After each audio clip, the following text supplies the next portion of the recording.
Our Prime Minister has crafted an image. The crafting started happening before 2014 of a man, of a leader who roared when it came to national security, when it came to other aspects of border security. Such an image is not crafted for free. To destroy someone's image and to create someone's image, you need to spend millions. Several companies were involved. Millions were spent, and of course, the investment paid off. He kept winning elections in states and also at the center.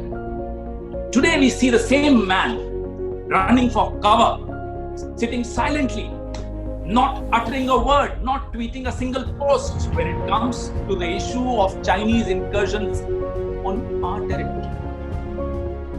The Prime Minister either keeps quiet on the issue or misleads the country by giving clean chit to China, saying no one has entered into our territory. These famous words, these infamous words, these notorious words will haunt each and every single Indian.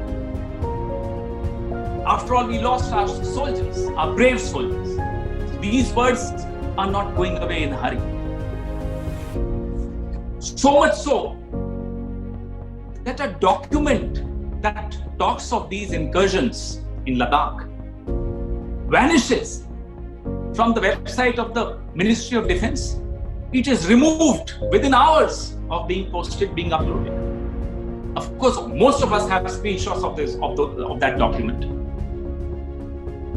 That document contradicts the Prime Minister. The Prime Minister has been contradicted on this on several occasions, but this was a documentary contradiction of what the Prime Minister, of the clean chit that the Prime Minister gave to China. But that document was removed. Why? We've also heard the loud silence of the Prime Minister when we asked him questions on the contributions made by